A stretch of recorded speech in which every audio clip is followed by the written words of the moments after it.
Imagine seeing riders appear on the horizon and knowing they could be gone before you could react. For centuries, the Comanche became one of the most formidable peoples of the Great Plains. They were feared by enemies, respected by rivals, and extremely difficult to defeat on their own ground. But what made them so dangerous? It wasn't simply the weapons they carried. It wasn't just the horses beneath them, and it wasn't one secret battlefield trick. Their strength came from something much harder to fight: mobility, knowledge, skill, and an extraordinary ability to adapt to the plains.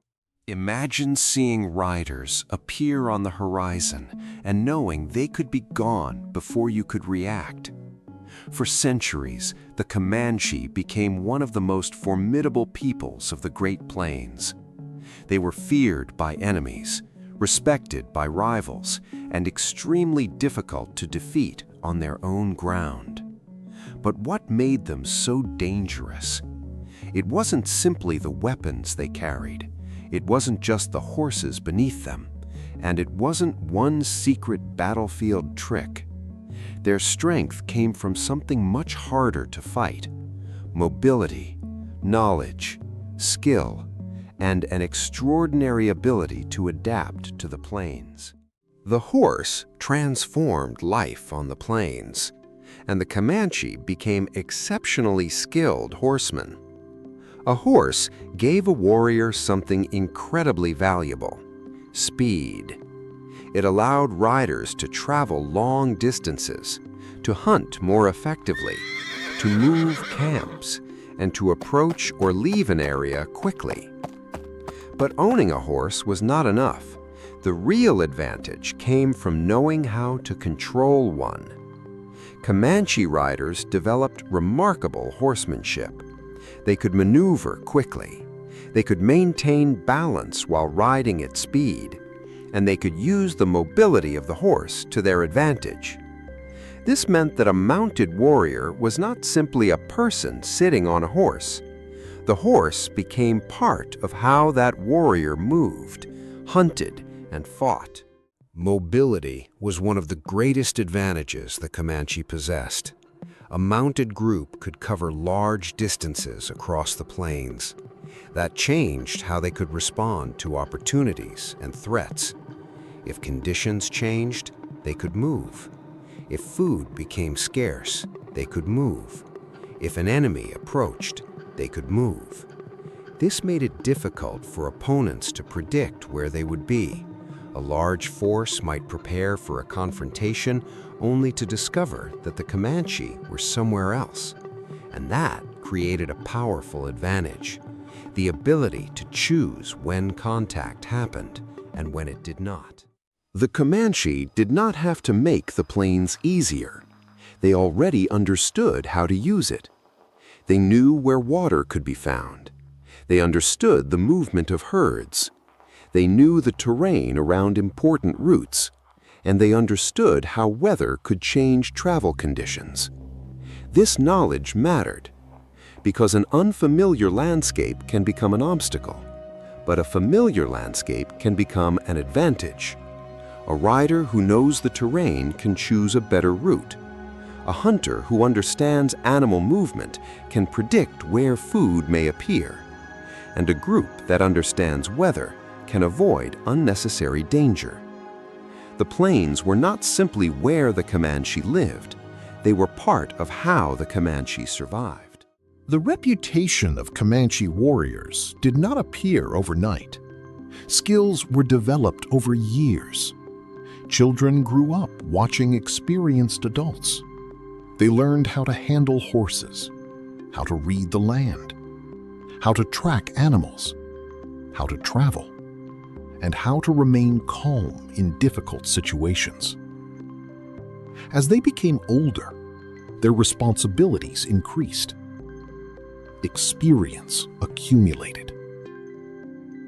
A rider who had spent years on horseback understood movement differently from someone who had only recently learned to ride. The same was true of hunting. navigation, and survival. By the time a skilled warrior reached adulthood, many of the abilities that made him effective had already been practiced for years. Being feared did not always mean winning a direct battle. Sometimes, the greatest advantage was avoiding one. A highly mobile force could observe an opponent, move around them, wait for a better opportunity, or simply disappear into the landscape. This created uncertainty.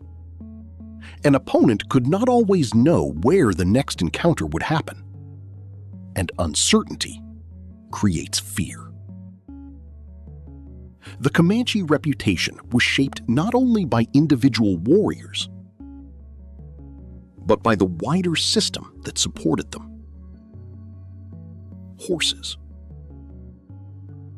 knowledge,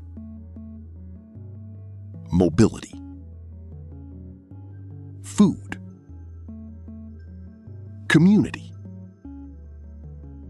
and experience. Together, these things created a powerful way of life adapted to the plains. By the time outsiders encountered the Comanche, their reputation already mattered. Stories traveled. Enemies remembered previous encounters, and the knowledge that a mounted group could move quickly across the plains created uncertainty before a confrontation even began. Fear was not created by one warrior. It was created by reputation, experience, and the expectation that the Comanche could appear, move, and disappear across enormous distances. That reputation became part of their power. But behind that reputation were ordinary skills practiced every day. Riding, tracking, hunting, traveling, reading the land. And so, why were Comanche warriors so feared? Not because they possessed some mysterious secret, and not because every encounter ended in a battle. Their strength came from adaptation. They understood the plains. They mastered the horse. They developed mobility. They learned from childhood. And they built their way of life around the environment they inhabited. A warrior's strength was connected to everything around him: his horse, his community, his knowledge, his experience, and the land itself. That is what made the Comanche so difficult to confront on the Great Plains.